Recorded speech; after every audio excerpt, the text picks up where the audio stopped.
السلام علیکم۔ آج میں آپ کے سامنے قرآن مجید کی سورۃ المطففین کی چند اور آیات پر بات کرنا چاہتا ہوں، جن میں رب العالمین نے جنت کی نعمتوں کا ذکر کیا ہے اور ساتھ ہی دنیا کی ایک بڑی حقیقت بیان کی ہے۔ بسم اللہ الرحمن الرحیم۔ ختامہ مسک وفی ذلک فلیتنافس المتنافسون۔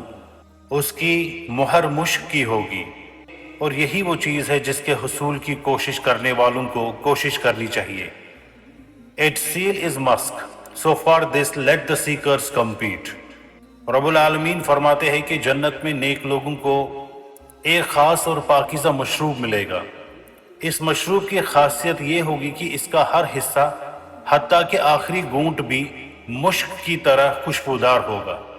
سوچئے دنیا میں ہم جو کھاتے پیتے ہیں اس میں کہیں نہ کہیں کوئی نقص رہ جاتا ہے، مگر جنت کی نعمتیں ایسی نہیں ہوں گی، وہ شروع سے آخر تک کامل اور پاکیزہ ہوں گی۔ رب العالمین نے ساتھ ہی یہ بھی فرمایا کہ اس کے حصول کے لیے کوشش کرنے والوں کو کوشش کرنی چاہیے، یعنی جو لوگ دنیا میں دولت، عہدے اور شہرت کے پیچھے بھاگتے ہیں، انہیں دراصل اس سے کہیں بڑی چیز کے پیچھے بھاگنا چاہیے، اور وہ ہے جنت اور اللہ کی رضا۔ وَمِزَاجُهُ مِن تَسْنِيمٍ عَيْنًا يَشْرَبُ بِهَا الْمُقَرَّبُونَ۔ اور اس میں تسنیم کی آمیزش ہوگی، یہ ایک چشمہ ہے جس سے مقرب بندے پئیں گے۔ And it is blended with water from tasneem, a spring from which those brought near to Allah will drink it۔ پھر بتایا گیا کہ یہ مشروب ایک خاص چشمے تسنیم کے پانی سے ملایا جائے گا، جو سب سے اعلیٰ اور بلند چشمہ ہے، اور یہ نعمت خاص طور پر ان بندوں کے لیے ہوگی جو اللہ کے قریب ترین ہوں گے، یعنی جتنا کوئی بندہ اللہ کا قرب حاصل کرے گا اتنی ہی اعلیٰ نعمتیں اسے ملے گی۔ ان الذین اجرموا کانوا من الذین آمنوا یضحکون واذا مروا بہم یتغامزون۔ بے شک جو لوگ گنہگار تھے ایمان والوں پر ہنستے تھے، اور جب ان کے پاس سے گزرتے تو آنکھوں سے اشارے کرتے تھے۔ Indeed, the wrongdoers used to laugh at those who believe, and when they passed by them, they would exchange winks of mockery۔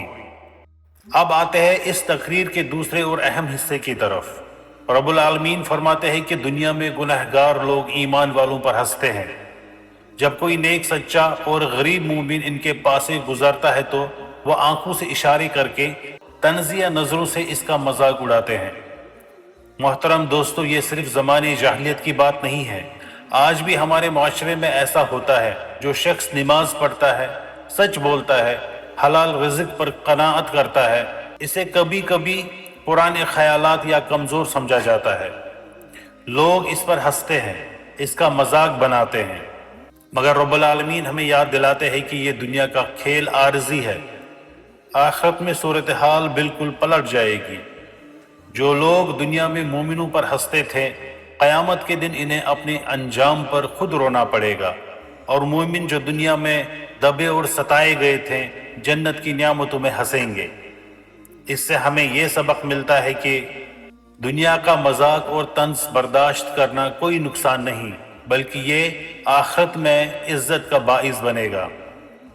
دوسرا، ہمیں دنیاوی چیزوں کی دوڑ کے بجائے نیکی اور تقوی کی دوڑ میں آگے بڑھنا چاہیے۔